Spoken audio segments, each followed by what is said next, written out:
जय हिंद, वंदे मातरम साथियों। मैं धर्मेंद्र रघुवंशी पुनः एक नए वीडियो में आप सभी का बहुत बहुत स्वागत करता हूं। साथियों, आज की इस वीडियो में हम बात करेंगे अतिथि शिक्षकों को लेकर। जी हां साथियों, अतिथि शिक्षकों की नियुक्ति प्रक्रिया से संबंधित एक महत्वपूर्ण आदेश जारी हुआ है, जिसमें काफी कुछ चीजें स्पष्ट कर दी गई है। कुछ बिंदु ऐसे हैं जो कहीं ना कहीं अतिथि शिक्षकों को निराश कर सकते हैं।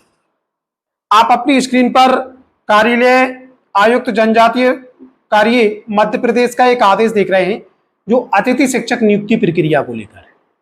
और आप सभी को मालूम ही है, जनजातीय कार्य विभाग में भी जो भी अतिथि शिक्षक रखे जाते हैं वो डीपीआई के नियम एवं निर्देशों के आधार पर ही रखे जाते हैं। तो जो नियम जनजातीय कार्य विभाग में लागू होंगे, एज इट इज नियम स्कूल शिक्षा विभाग के अतिथि शिक्षकों की नियुक्ति प्रक्रिया में भी लागू होंगे। आइए इसका अवलोकन करते हैं।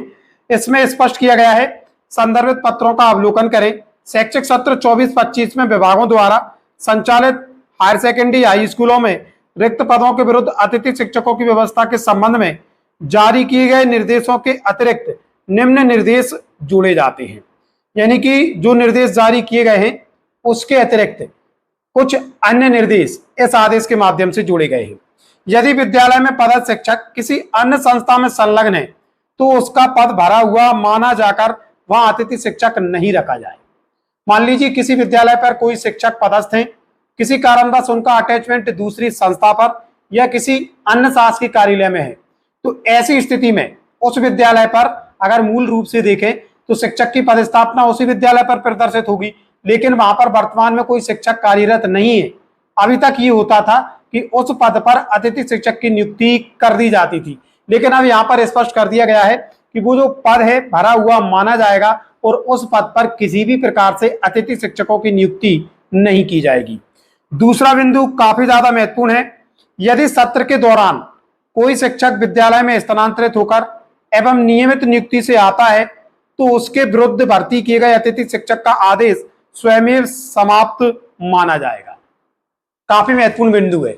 महापंचायत में जैसा कि घोषणा की गई थी कि अतिथि शिक्षकों का जो कार्यकाल है वह साल भर रहेगा, तो ये चीज भी यहाँ पर स्पष्ट हो गई है। इस पर विभाग ने अमल नहीं किया है और ये सरकार की मात्र एक कोरी घोषणा साबित होती दिख रही है। क्योंकि मान लीजिए आपकी नियुक्ति किसी विद्यालय पर अतिथि शिक्षक के रूप में हो जाती है और वहां पर कोई नियमित शिक्षक आ जाता है, ट्रांसफर के माध्यम से शिक्षक आ जाते हैं, तो ऐसी स्थिति में जो कार्यरत अतिथि शिक्षक हैं उनकी सेवाएं स्वतः ही समाप्त मानी जाएंगी। यानी कि जो कार्यकाल आपका सत्र भर करने का जो सरकार ने वादा किया था वो कहीं ना कहीं यहाँ पर महज एक घोषणा साबित होता हुआ दिखाई पड़ रहा है। तीसरा बिंदु है, अतिथि शिक्षकों की व्यवस्था के लिए निर्देश कन्या शिक्षा परिसर एवं आदर्श आवासीय विद्यालयों के लिए भी समान रूप से लागू होंगे।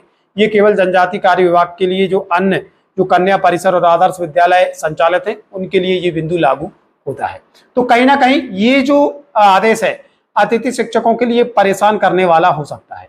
दो इसमें ऐसे बिंदु हैं, एक तो मान लीजिए कोई अटैचमेंट शिक्षक कहीं पे पदस्थ है तो उनका पद रिक्त नहीं माना जाएगा, वहां पर अतिथि शिक्षक की नियुक्ति नहीं होगी।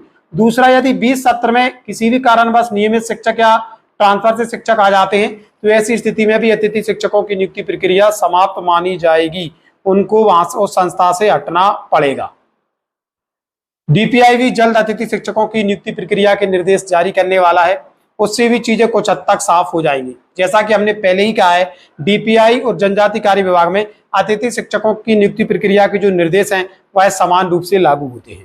तो सेम और एज इट इज जो नीति और निर्देश हैं वो स्कूल शिक्षा विभाग में भी आपको देखने को मिल सकते हैं। तो ये एक अतिथि शिक्षकों के लिए कहीं ना कहीं झटका हो सकता है। साथ ही ये था आज का महत्वपूर्ण अपडेट जो कि अतिथि शिक्षकों को लेकर था। मिलेंगे जल्दी नए अपडेट एवं नए टॉपिक के साथ, तब तक के लिए जय हिंद, जय भारत मित्रों।